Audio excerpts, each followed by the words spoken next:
Let's start with question number 5। Question number 5 में लिखा हुआ है Modern Airways owns a single jet aircraft and operate between X town and a Y town। Okay, तो modern Airways एक company है, वो क्या करती है, उसके पास एक ही सिंगल जेट एयरक्राफ्ट है और वो एयरक्राफ्ट से ऑपरेट करती है। कहाँ से कहाँ तक ऑपरेट करती है?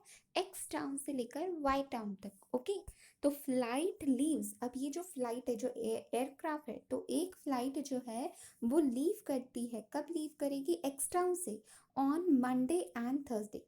2 दिन जाने के उसके रहते हैं, Monday and Thursday. And departs from Y town, and Y town से डिपार्ट यानी कि वहाँ से कब आती है वापस? From Y town on Wednesday and Thursday. ठीक है, तो इसको मैं डायग्रामेटिकली आपको दिखाती हूँ। तो देखो, मॉडर्न एयरवेज हमारी कंपनी है जो कि ओन कर रही है सिंगल जेट एयरक्राफ्ट। वो ऑपरेट कहाँ से कहाँ तक करती है? वाई टाउन से लेकर एक्स टाउन से लेकर वाई टाउन तक। ओके, एंड उन्होंने बोला है कि फ्लाइट यहाँ से लीव करती है 2 दिन, Monday and Thursday, and flight यहाँ से डिपार्ट करती है वेनसडे एंड थर्सडे। इसका मतलब आप समझ रहे हो? देखो, यहाँ से फ्लाइट जब मंडे को लीव करती होगी तो यहाँ 2 दिन का इनका सफ़र रहता है। फिर वेनसडे को यहाँ से फ्लाइट क्या होती है? डिपार्ट होती है। ओके, यहाँ से निकलती है। फिर वापस थर्सडे को जब यहाँ आप पहुँच जाते होंगे, वेनसडे को यहाँ पहुँच जाते होंगे, तो थर्सडे को वापस एक यही फ्लाइट निकलती है और सैटरडे को वाई टाउन से डिपार्ट करती है। ठीक है, तो टोटल अगर आप देखोगे ना, यहाँ जाना फिर वापस आना, फिर यहाँ जाना फिर वापस आना, तो टोटल आपकी फ़्लाइट्स कितनी हो रही है?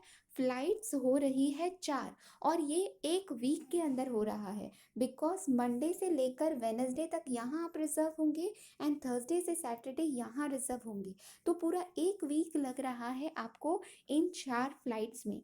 तो इसका मतलब फ़्लाइट पर वीक जो है, एक वीक में फ़्लाइट्स 4 है। और अगर आप एनुअली पूरा ईयर में फ़्लाइट्स निकालोगे तो फ़्लाइट्स में पूरी साल की फ़्लाइट्स जो आपको मिल रही हैं, सिंपली आप क्या करोगे? 52 वीक्स इंटू 4 फ्लाइट्स करेंगे तो आपको फ़्लाइट पर ईयर मिल जाएंगे, जो कि है 208। ओके, उसके बाद आगे रीड करते हैं। आगे लिखा हुआ है Modern Airways cannot afford any more flights between X town and a Y town. ठीक है, इसके अलावा ये कोई भी ट्रिप्स अफोर्ड नहीं कर सकते, फ्लाइट्स अफोर्ड नहीं कर सकते। ठीक है, only tourist can sit, only tourist class seats are available on its flights. ठीक है, सिर्फ टूरिस्ट क्लास सीट्स ही अवेलेबल है उसकी फ़्लाइट में। And analyst has collected the following information. Analyst को अब कुछ इन्फॉर्मेशन मिली है जो कि आपको बता रहा है। सबसे पहले तो बताए sitting capacity of a plane. Plane की सिटिंग कैपेसिटी, टोटल लोग 360 बैठ सकते हैं एक प्लेन के अंदर। लेकिन एवरेज पैसेंजर पर फ्लाइट, लेकिन एवरेज पैसेंजर्स कितने आते हैं? ज़रूरी नहीं है कि जितनी सीट्स हो उतने ही पैसेंजर्स आए। तो पैसेंजर्स आपके एवरेज 200 ही आते हैं, पूरी फ्लाइट आपकी नहीं भरती, एवरेज 200 लोग आते हैं आपकी फ़्लाइट के अंदर। ओके, तो एवरेज पैसेंजर पर फ्लाइट, यानी कि एक फ्लाइट की बात करें, यहाँ पर भी क्या है? पर प्लेन की बात कर रहे हैं। ओके, उसके बाद फ्लाइट पर वीक उन्होंने बताया है 4, फ्लाइट पर ईयर बताया है 208। ये मैं ऑलरेडी आपको बता चुकी हूँ। मंडे एंड थर्सडे को यहाँ से निकलती है एक्स टाउन से, एंड वाई टाउन से कब डिपार्ट करती है? Thursday and Saturday, Wednesday and Saturday. Okay, तो ऐसे उनकी 4 ट्रिप्स हुई और साल में 52 वीक्स होते हैं, तो 52 इंटू 4 फ्लाइट्स किया तो 208 आया। तो देखो, ये कैलकुलेशन आपको क्वेश्चन में ही उन्होंने करके दी है। एवरेज वन वे फेयर, एक यहाँ से यहाँ जाने का एक फ्लाइट का रास्ता, ये देखो वन वे फेयर बोला है, यहाँ से वापस आने का नहीं, राउंड ट्रिप का नहीं बोल रहे, वो वन साइड का फेयर बोल रहे हैं। कितना है? ₹5000। ओके, ₹5000 उन्होंने फेयर बता दिया। अब मैं क्या करती हूँ ना, मैंने इस क्वेश्चन में सबसे पहले मैंने रिक्वायर्ड पोर्शन आपको पढ़ने के लिए बोला है। तो रिक्वायर्ड पोर्शन हम क्या कर देते हैं? पहले रीड आउट कर देते हैं, सो दैट मैं जब क्वेश्चन रीड कर रही हूँ तो मुझे पता होना चाहिए कि मुझे फाइंड आउट क्या करना है, ठीक है। उस हिसाब से मैं इंफॉर्मेशन को निकालती जाऊँगी मेरे आंसर के लिए, ठीक है। तो मैं पहले आपको रीड आउट करवाती हूँ रिक्वायर्ड पोर्शन। तो सिर्फ फर्स्ट वाला क्वेश्चन ही पढ़ेंगे। उन्होंने पूछा है, what is the operating income that Modern Airways makes on each one way flight between X town and Y town, ठीक है। तो एक्स टाउन और वाई टाउन तक जाने की ईच वन वे फ्लाइट, सिर्फ एक फ्लाइट सिर्फ जाने की, वो पूछ रहे हैं कि आपको उसकी ऑपरेटिंग इनकम निकालनी है। तो याद रखना, वैसे तो आप वीक में 4 बार इधर जाओगे फिर आओगे, फिर जाओगे फिर आओगे, लेकिन हमसे जो ऑपरेटिंग इनकम पूछ रहे हैं वो सिर्फ वन वे फ्लाइट बोल रहे हैं, ईच वन वे फ्लाइट, ठीक है। तो अब ऑपरेटिंग इनकम का मतलब क्या होता है ये तो आपको कॉस्टिंग में पता ही है। ऑपरेटिंग इनकम हम कैसे निकालते हैं, सबसे पहले तो आपका सेल्स माइनस वेरिएबल कॉस्ट करोगे तो आपको कंट्रीब्यूशन मिलेगा, and contribution minus fixed cost करेंगे तो हमें क्या मिलेगा, ऑपरेटिंग इनकम मिलेगा। तो सो सिंपल। अब हमें क्वेश्चन रीड करते वक्त हमको क्या फाइंड आउट करना है, सेल्स यानी कि आपको रेवेन्यू जहाँ दिखता है उसको दिमाग में फिट करते जाना है कि ये इंफॉर्मेशन हमारे लिए काम की है। उसके बाद वेरिएबल कॉस्ट फिक्स्ड कॉस्ट आपको आइडेंटिफाई करना है। तो वापस आते हैं हमारे क्वेश्चन पर। ये हमने पढ़ा था कि सिटिंग कैपेसिटी हमारी कितनी थी, 360 थी, पैसेंजर्स कितने थे, 200 थे, एंड फ्लाइट पर वीक 4 थी। उसके बाद फ्लाइट पर ईयर 208 थे, वन वे फेयर कितना था, 5000। अब आगे बढ़ते हैं। तो देखो ये जो वन वे फेयर जो ये बोला है, तो ये इस मॉडर्न एयरवे कंपनी के लिए क्या है, ये मॉडर्न एयरवे कंपनी के लिए इनकम है। It means this is the revenue for modern airway company. तो सेल्स हमको चाहिए था तो ये सेल्स हमको मिल गया, लेकिन याद रखना ये पर फ्लाइट का मिला हुआ है। इससे आपको टोटल फेयर निकालना है तो आपको मल्टीप्लाई किसके साथ करना पड़ेगा, नंबर ऑफ पैसेंजर्स, और नंबर ऑफ पैसेंजर्स भी आपको दिए गए हैं जो कि है 200। ओके। उसके बाद आते हैं नेक्स्ट लाइन पे लिखा हुआ है वेरिएबल फ्यूल कॉस्ट। तो अब आपकी वेरिएबल फ्यूल कॉस्ट मतलब क्वेश्चन में ही लिखा है वेरिएबल, तो वेरिएबल कॉस्ट मिली। ये ऑलरेडी आपको पर फ्लाइट दी हुई है तो इसको वापस से कुछ भी करने की ज़रूरत नहीं है। तो ₹1,40,000 पर फ्लाइट, बिकॉज हम जो निकाल रहे हैं कैलकुलेशन वो पर फ्लाइट का निकालने वाले हैं। अगेन नेक्स्ट क्या लिखा हुआ है, food services to passengers, passengers को फूड सर्विसेज दी, नॉट चार्ज टू पैसेंजर, ठीक है, नॉट चार्ज टू पैसेंजर्स। तो ये पैसेंजर से हमने चार्ज नहीं किए, तो ये किसका खर्चा हुआ, मॉडर्न एयरवेज कंपनीज का हुआ। तो 200 पर पैसेंजर, और हमें कितना एक फ्लाइट की इनकम सॉरी कॉस्ट निकालनी है, तो 200 पैसेंजर, और एक फ्लाइट में हमारे कितने पैसेंजर्स आते हैं, 200। तो 200 मल्टीप्लाई बाय ₹200 करेंगे तो टोटल मुझे क्या मिल जाएगी, फूड की कॉस्ट मिल जाएगी, फूड सर्विसेज जो दी है उसकी कॉस्ट मिल जाएगी। उसके बाद है commission, commission paid to travel agent paid by Modern Airways. अब ये भी क्या है, फेयर जो कमीशन दे रहे हैं फेयर के ऊपर, ये भी क्या है, कंपनी के लिए कॉस्ट है जो कि वेरिएबल कॉस्ट है। बिकॉज ये किसके ऊपर बेसिस है, ये बेस करती है commission paid to travel agent paid by Modern Airways on each ticket booked on Modern Airways. तो जितनी टिकट बुक्स होंगी यानी कि जितना आपका रेवेन्यू आएगा, आपके रेवेन्यू के ऊपर ये डिपेंड करता है। उन्होंने लिखा भी है 8% ऑफ फेयर, तो ये भी क्या हुआ, वेरिएबल कॉस्ट हुआ। बिकॉज जैसे जैसे आपका फेयर चेंज होता है, अगर आपके नंबर ऑफ पैसेंजर्स बढ़ जाते हैं तो ये भी कमीशन क्या करेगी, वैरी करती रहेगी। तो 8% ऑफ फेयर, सिंपली हमने फेयर निकाला था 500 पर फ्लाइट थे, नंबर ऑफ पैसेंजर्स 200 से मल्टीप्लाई करेंगे तो टोटल 10 लाख का फेयर मिला। उसमें से 8% यानी कि 10 लाख का 8% 80,000 समथिंग जो भी आया आपको, वो क्या मिल जाएगा, फेयर की अमाउंट मिल जाएगी। तो ये 3 हमको मिले, ये सबसे मिला रेवेन्यू, और ये 3 मिले हमें वेरिएबल कॉस्ट। अब आगे आते हैं, assume that all Modern Airway tickets are booked by travel agent. All tickets, जो भी सारे टिकट्स थे वो हमने क्या माना है कि वो ट्रैवल एजेंट ने ही बुक किए हैं। अब आपने इसका मतलब समझो, देखो 200 पैसेंजर्स थे तो ज़रूरी नहीं कि सारे के सारे एजेंट ही लेकर आए, कुछ डायरेक्टली भी तो आ सकते हैं ना। लेकिन हमने इस क्वेश्चन में ये अज्यूम किया है कि सारे के सारे पैसेंजर्स एजेंट ही लेकर आया है, तो उसका जो हमें ये कमीशन देंगे ना, तो ये पूरा जो रेवेन्यू है उस पर ये उसको 8% दे देंगे। ठीक है, तो उन्होंने सिंपल कैलकुलेशन रखने के लिए ये एडजस्टमेंट बोल दी है। अब शुरू होते हैं हमारा फिक्स्ड एनुअल लीज कॉस्ट। ठीक है, अलोकेटेड टू ईच फ्लाइट। अब ईच फ्लाइट का ही कैलकुलेशन चाहिए, उन्होंने हमें एनुअल लीज कॉस्ट बता दिया है 5,30,000 पर flight. Simple as it is उठा के लिख देना है आंसर में।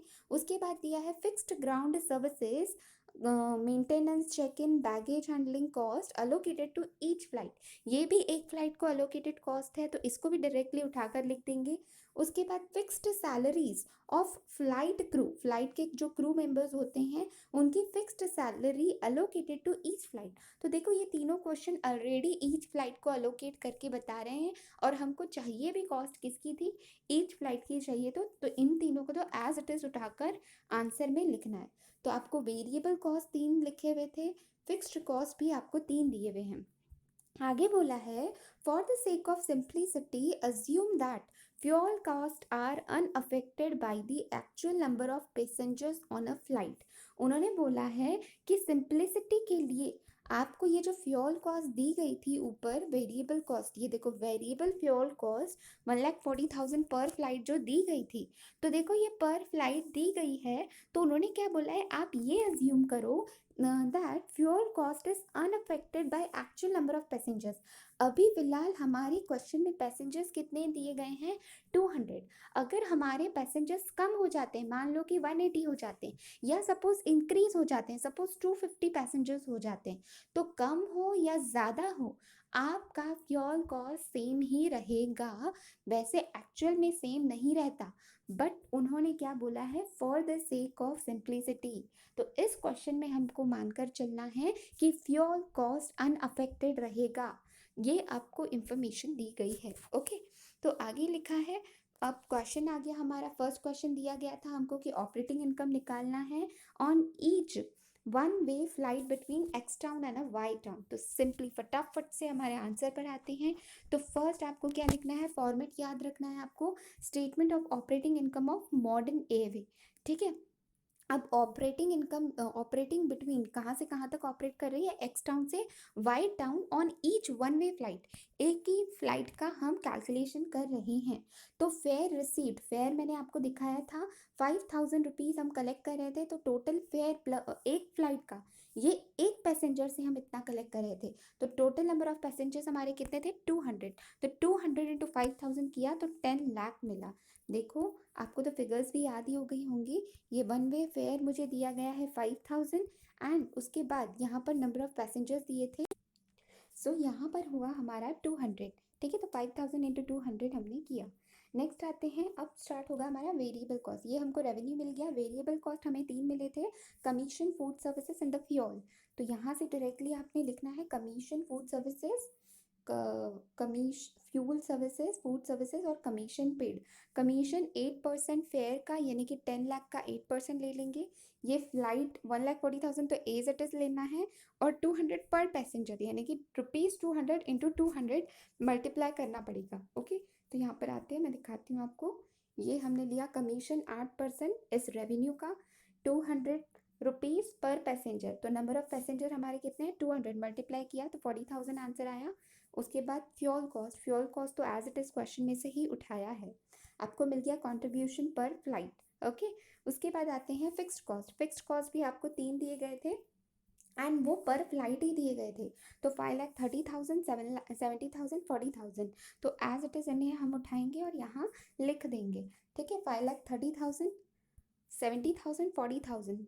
तो आपको क्या मिल जाएगा, इन तीनों को भी लेस करेंगे कंट्रीब्यूशन में से, तो आपको ऑपरेटिंग इनकम पर फ्लाइट मिल जाएगा। ओके, तो ये था हमारा क्वेश्चन नंबर 1 का, पार्ट ए का आंसर था। पार्ट बी वाला पढ़ते हैं, दूसरा रिक्वायर्ड पोर्शन पढ़ते हैं। तो इसमें क्या लिखा हुआ है, the market research department of modern Airways indicates that अब एक मार्केट रिसर्च डिपार्टमेंट है, किसका है ये डिपार्टमेंट? मॉडर्न एयरवेज कंपनीज का है। तो उन्होंने कुछ रिसर्च किया है और वो रिसर्च क्या इंडिकेट करता है? Lowering the average one way fare to ₹4800। वो बोल रहे हैं कि अगर आप अपना जो वन वे फेयर था, हमारा वन वे फेयर कितना था? 5000। वो अगर बोल रहे हैं कि अगर आप उसे कम कर देते हो, 4800 तक लेके आते हो, तो क्या होगा इससे? Then will increase the average number of passengers. अगर आप फेयर कम करोगे तो आपके नंबर ऑफ पैसेंजर्स बढ़ेंगे। पर फ्लाइट दिया हुआ है 2212। तो नंबर ऑफ पैसेंजर्स हमारे पहले कितने थे? 200। लेकिन वो बोल रहे हैं कि आपके पैसेंजर्स बढ़ जाएंगे। अगर आपका फेयर पहले 5000 था और अगर अभी आप 4800 करते हो, तो उससे हमारे नंबर ऑफ पैसेंजर्स बढ़ जाएंगे। Should Modern airway lower its fair? ठीक है, तो अब वो पूछ रहे हैं क्या हमें ये फेयर लोअर कर देना चाहिए? तो देखो, इस क्वेश्चन में आपको दिमाग में ये बिठाना है कि एज इट इज़ हमको जो जिस तरीके से हमने ये ऑपरेटिंग इनकम निकाला था वैसे ही कैलकुलेशन करेंगे। लेकिन यहाँ पर डिफरेंस क्या होगा? आपको यहाँ डिसीजन लेना है। तो डिसीजन लेते वक्त आपको याद होगा कि हम फिक्स्ड कॉस्ट को कंसिडर नहीं करते, बिकॉज फिक्स्ड कॉस्ट तो इररिस्पेक्टिव आपको देनी ही है। तो आप कंपैरिजन कहाँ तक सिर्फ कैलकुलेशन करोगे? सिर्फ कंट्रीब्यूशन तक करोगे। और कंट्रीब्यूशन का आप क्या करोगे? दोनों का फर्स्ट वाले इसमें पार्ट में जो कंट्रीब्यूशन आया था, सेकंड वाले पार्ट के हिसाब से कंट्रीब्यूशन दोनों का कंपेयर करोगे। अगर कंट्रीब्यूशन हमारा ये ऑफर मार्केट रिसर्च के बाद, देखने के बाद, फेयर लोअर करने के बाद ज़्यादा आता है कंट्रीब्यूशन, तो हम इसे एक्सेप्ट करेंगे, इसे फॉलो करेंगे। ठीक है, तो फटाफट से आ जाओ आंसर पे। आंसर दिखाती हूँ आपको। तो देखो, should Modern airway offer it's fair? तो सबसे पहले तो फॉर्मेट देख लो। रेवेन्यू दिया गया है आपका, यानी कि फेयर रिसीव्ड पर फ्लाइट। उसके बाद variable cost, 3 variable cost as it is वही रहेंगे आपके, commission, food services, fuel cost and contribution मिल गया। तो याद रखना, सबसे पहले तो फिक्स्ड कॉस्ट हमने क्यों नहीं लिया? बिकॉज यहाँ हमें डिसीजन पूछा है, तो वो तो चेंज होने नहीं वाला है। फिक्स्ड कॉस्ट तो एज इट इज़ रहने वाला है, इसीलिए हमने फिक्स्ड कॉस्ट को लिखा नहीं है। ठीक है, उसके बाद अब आते हैं फेयर पर। तो फेयर उन्होंने क्या बोला है? फेयर हमने कर दिया 4800 पर पैसेंजर। ओके, और नंबर ऑफ पैसेंजर्स उससे हमारे इंक्रीज हो गए। कितने हो गए? 212। तो टोटल फेयर हमारा इतना आ गया। कमीशन आप किस पर देते हो? 8% फेयर का। तो 8% ऑफ द फेयर, इतना कमीशन आ गया हमारा। उसके बाद फूड सर्विसेज आप देते हो ₹200 आपको लगते हैं पर पैसेंजर। अब आपका नंबर ऑफ पैसेंजर्स बढ़ गए हैं, तो ये कॉस्ट भी आपकी बढ़ गई। पहले कितनी थी? 40,000 थी। 200 इंटू 200 थी, लेकिन अभी 212 इंटू 200 है, तो 42,400। ये कॉस्ट फूड सर्विसेज की हमारी बढ़ गई। उसके बाद फ्यूल कॉस्ट तो फिक्स थी। और उन्होंने हमें क्वेश्चन में एक लास्ट लाइन भी दी गई थी। उन्होंने क्या बोला था? For the sake of simplicity, we assume that fuel costs are unaffected by actual number of passengers। तो देखो, नंबर ऑफ पैसेंजर्स पहले तो एक्चुअल में 200 थे, लेकिन अब कितने हो गए? 212। तो लेकिन उन्होंने क्या बोला था? फ्यूल कॉस्ट पर इसका इफेक्ट नहीं आएगा। तो जो फ्यूल कॉस्ट है हमारा 1,40,000, वो एज इट इज़ रहेगा क्वेश्चन 2 में भी। तो देखो, हर एक लाइन का इम्पोर्टेंस होता है क्वेश्चन में। तो ये फ्यूल कॉस्ट हमारा एज इट इज़ रहेगा, बिकॉज उन्होंने कहा था कि for the sake of simplicity इसको हम पैसेंजर्स नंबर बढ़ने से ये अफेक्ट नहीं होगा। तो हमको कंट्रीब्यूशन मिल गया। तो देखो, आपको जो कंट्रीब्यूशन मिला है 7,53,792 मिला है। और अगर आप फर्स्ट वाले आंसर में आपका कंट्रीब्यूशन पर फ्लाइट देखोगे तो ये 7,40,000 है। तो आपका जो कंट्रीब्यूशन है वो बढ़ गया है। तो देखो, आपका कंट्रीब्यूशन बढ़ गया, इंक्रीज हो चुका है। तो इसका मतलब ये हमें मॉडर्न एयरवे जो हमने सजेस्ट किया है, हमें रिसर्च डिपार्टमेंट ने, ये हमें एक्सेप्ट करना चाहिए। तो लिखा हुआ है Modern Airway should lower its fare. उन्होंने करना चाहिए फेयर अपना lower, as it would increase its contribution towards profit. तो इनका क्या होगा? प्रॉफिट बढ़ेगा। कितने से बढ़ेगा? पहले था 7,40,000, अब कितना है? 7,53,792। ठीक है, तो इन दोनों का डिफरेंस कितना आता है? 13,792 पर फ्लाइट। इतना हमारा क्या बढ़ रहा है? रेवेन्यू बढ़ रहा है। तो ये था हमारा क्वेश्चन बी का आंसर, बी वाले पार्ट का आंसर था। फटाफट से अब सी वाले पार्ट पर आते हैं। सी वाले पार्ट में क्या लिखा हुआ है, Z Tours and Travels a tour operator. अब ये क्या है, जेड टूर एंड ट्रैवल्स, ये टूर ऑपरेटर है, approach Modern Airway to charter its jet aircraft twice each month.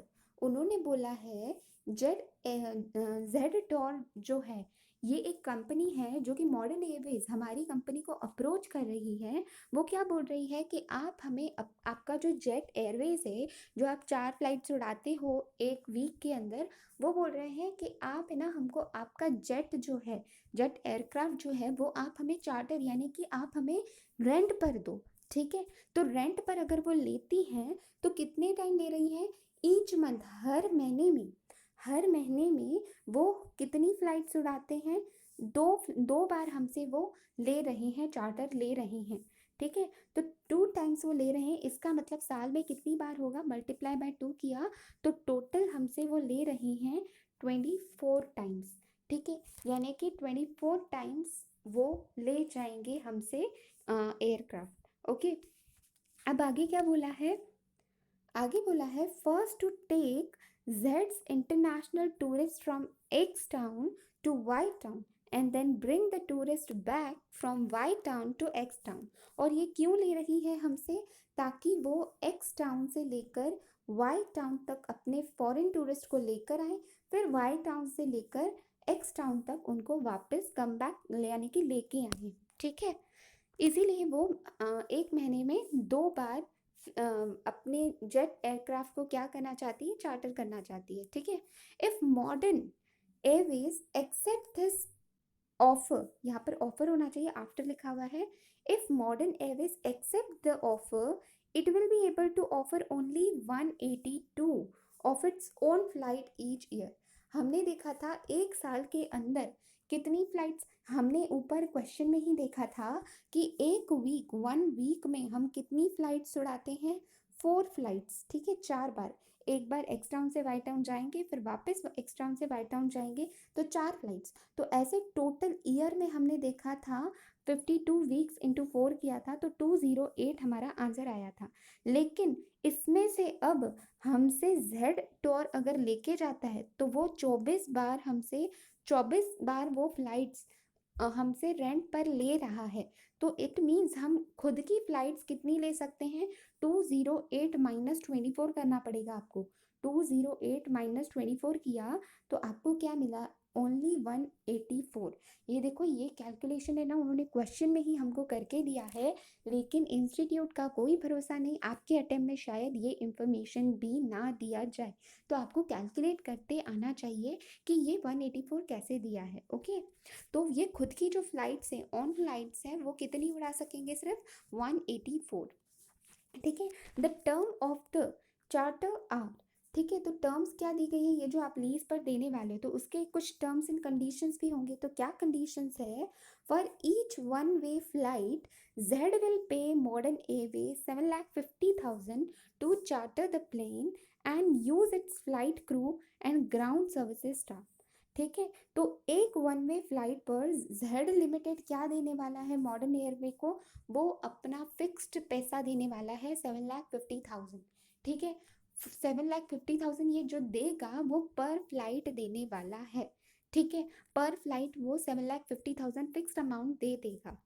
Okay, and उसके साथ साथ to charter the plane and use the flight crew and ground services staff. और उसके साथ साथ plane के साथ साथ वो और हमसे क्या ले रहा है, फ्लाइट क्रू, जो क्रू मेंबर्स है वो भी ले रहा है, और साथ साथ ग्राउंड सर्विसेज स्टाफ भी ले रहा है। एंड जेड विल पे for a fuel cost, Z खुद ही पे करने वाला है fuel cost and all food cost. जो दो हमारे वेरिएबल कॉस्ट थे, फ्यूल कॉस्ट और फूड कॉस्ट, वो कौन पे करने वाला है, खुद ही पे करने वाला है जेड लिमिटेड। तो अब उन्होंने हमसे पूछा है, सबसे पहले तो उन्होंने पूछा है ऑन प्योरली फाइनेंशियल कंसिडरेशन। पहले तो सिर्फ फाइनेंशियल पॉइंट ऑफ व्यू आपको सोचना है कि should Modern Airway accept the offer from Z Tour and Travels. ये जो जेड ने हमको ऑफर दिया है, क्या हमें ये एक्सेप्ट करना चाहिए। ठीक है, पहले तो financial consideration point of view answer देना है।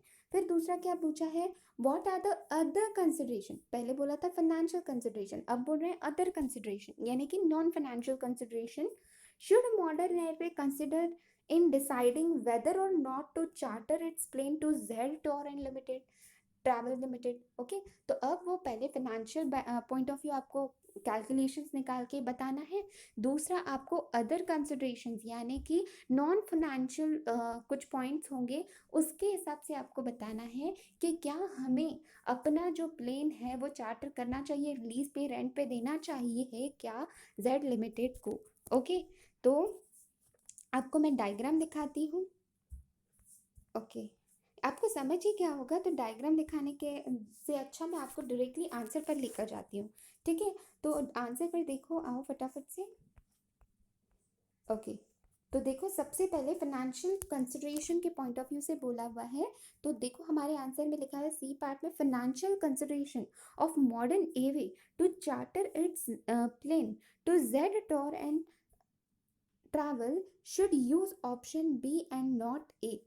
ठीक है, वो क्या बोल रहे हैं, financial consideration point of view से अगर आप देख रहे हो तो of Modern Airway its plane to sorry I am sorry, वापस से रीड करती हूँ। Financial consideration of Modern Airway to charter its plane to Z Tour and Travel should use option B and not A. ठीक है, तो उन्होंने बोला है कि ये जो ऑप्शन बी और ऑप्शन ए आपको दिए गए थे, तो इन दोनों में से तो सबसे पहले तो ये जो लोअर फ्रेट वाला है ना मॉडर्न एयरवेज, ये सेकंड वाला ऑप्शन एक्सेप्ट करेगी अपना फेयर कम कर कर, बिकॉज इसमें उसका कंट्रीब्यूशन ज़्यादा आ रहा था। सबसे पहले तो इन दोनों में से आपको कंपैरिजन के लिए रेंट पे दूं या ना दूं, तो आपको अपनी प्रेजेंट इनकम से कंपैरिजन करना पड़ेगा। ये प्रेजेंट वाली जो आपकी इनकम है, ऑपरेटिंग इनकम है, ये भी क्या है आपकी, ये भी आपकी क्या है, पर फ्लाइट ही इनकम दी गई है।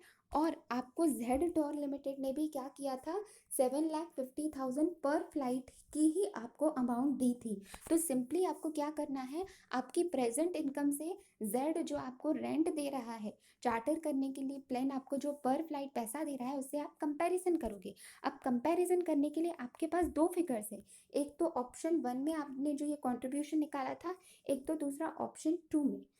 ठीक है, और दूसरी ये बात कि हम ये थर्ड वाला सी वाला जो पार्ट है ना, इसमें भी हम कंट्रीब्यूशन से ही कंपैरिजन करेंगे, फिक्स्ड कॉस्ट नहीं लेंगे। बिकॉज फिक्स्ड कॉस्ट आप रेंट चार्टर करो या ना करो, फिक्स्ड कॉस्ट तो इररिस्पेक्टिव आपको देना ही है, मॉडर्न एयरवेज को देना ही है। ठीक है, तो हम कंपैरिजन किसका करेंगे, कंट्रीब्यूशन का करेंगे।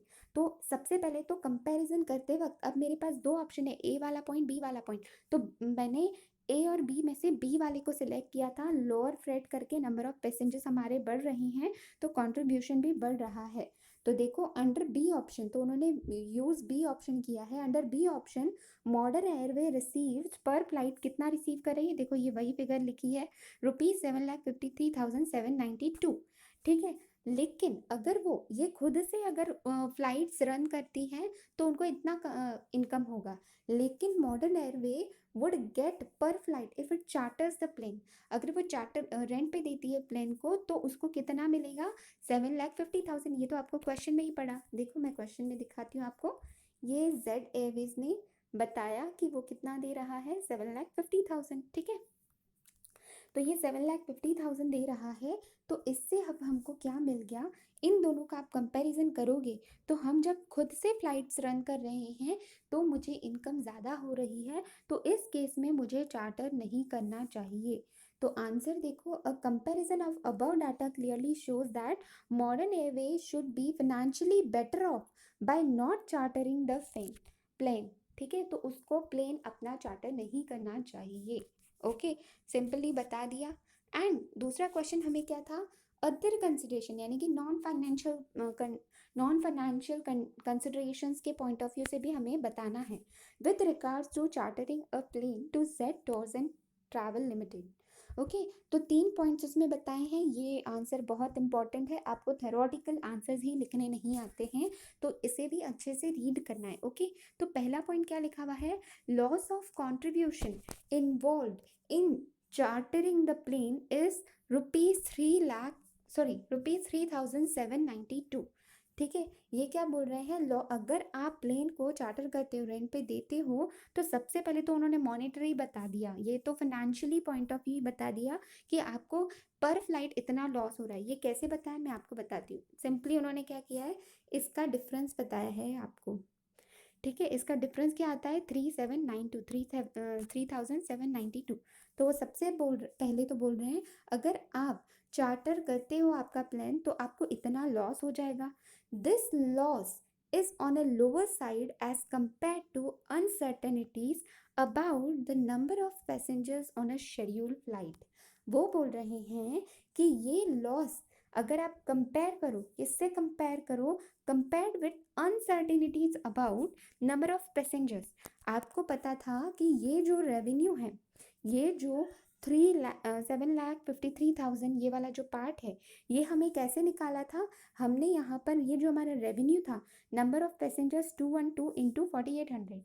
तो वो बोल रहे हैं ये जो आपके नंबर ऑफ पैसेंजर्स है ना, ये हमने तो अंदाजन एवरेज बताया है, तो ये अनसर्टन है।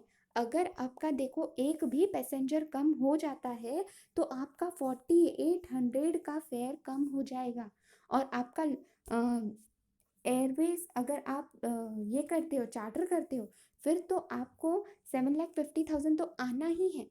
अगर 2 पैसेंजर्स भी कम हो गए तो आपका रेवेन्यू कितना कम हो जाएगा, फिर तो यह ऑप्शन आपके लिए डिसएडवांटेजियस हो जाएगा, बी वाला ऑप्शन। तो वही उन्होंने बताया। देखो वो बोल रहे हैं कि ये लॉस एज कंपेयर्ड, ये लॉस जो है ये लोअर साइड पर है as compared with uncertainties, because number of passengers कोई फिक्स्ड नहीं है कि इतने ही आने वाले, उन्होंने एवरेज बोला है। अगर इससे एक भी बंदा कम हो गया तो हमारी सिचुएशन जो है ये उल्टी हो जाएगी। ठीक है, हमारा डिसीजन रॉन्ग हो जाएगा। With uncertainties about the number of passengers on a schedule flight. Okay, दूसरा पॉइंट क्या लिखा हुआ है, मॉडर्न एयरवे पैसेंजर्स में भी इनकन्वीनियंस।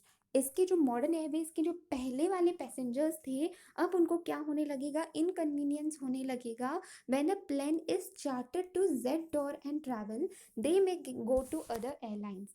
अब आप अगर किसी और को रेंट पे दे रहे हो तो आपके जो करंट पैसेंजर्स हैं वो आपसे डिससेटिस्फाइड या इनकन्वीनियंस फील करेंगे और वो क्या करेंगे, दूसरे एयरलाइंस में भी जा सकते हैं। बिकॉज आप हर मंथ में 2 बार फ्लाइट आप किसी और को दे रहे हो, रेंट पे दे रहे हो, तो वो इनकन्वीनियंस फील कर कर किसी और एयरलाइन के पास भी जा सकते हैं, तो लॉस ऑफ रेवेन्यू हो सकता है। तीसरा उन्होंने बोला है, relationship between the two parties is important. 2 parties के बीच में रिलेशनशिप होना बहुत ज़रूरी है। If it is not a long term arrangement modern Airways में लूज। इसका मतलब जो कस्टमर्स पैसेंजर्स के साथ जो रिलेशनशिप होता है वो लॉन्ग टर्म होना चाहिए। ठीक है, 2 पार्टीज के बीच में जो रिलेशन है वो लॉन्ग टर्म होना चाहिए। अगर वो लॉन्ग टर्म नहीं है, अरेंजमेंट लॉन्ग टर्म नहीं है, तो मॉडर्न एयरवेज को क्या हो सकता है, लॉस। नाउ मान लो कि ये जो जेड ट्रैवल टूर्स लिमिटेड आपके पास टूर लिमिटेड आई थी, वो सपोज सिर्फ 1 ही साल के लिए आई है, तो आपने तो उसका जो रिलेशन था आपके साथ वो लॉन्ग टर्म नहीं था, शॉर्ट टर्म ही था, 1 साल के लिए सिर्फ आई। तो इससे क्या होगा, मॉडर्न एयरवेज कंपनी का ऑलरेडी उसके जो पहले वाले कस्टमर्स थे वो भी किसी और एयरलाइंस के पास चले गए होंगे, तो इससे मॉडर्न एयरवेज कंपनीज का लॉस होगा। तो 2 पार्टीज के बीच में जो रिलेशन है ना, वो रिलेशन इम्पॉर्टेंट रखता है, लॉन्ग टर्म पीरियड के लिए होना चाहिए। जो अरेंजमेंट है, जो कॉन्ट्रैक्ट है, वो लॉन्ग टर्म पीरियड का होना चाहिए। ठीक है, तो यहाँ पर हमारे ये तीनों आंसर्स कंप्लीट होते हैं। आई होप आपको समझ आया होगा। Thank you so much.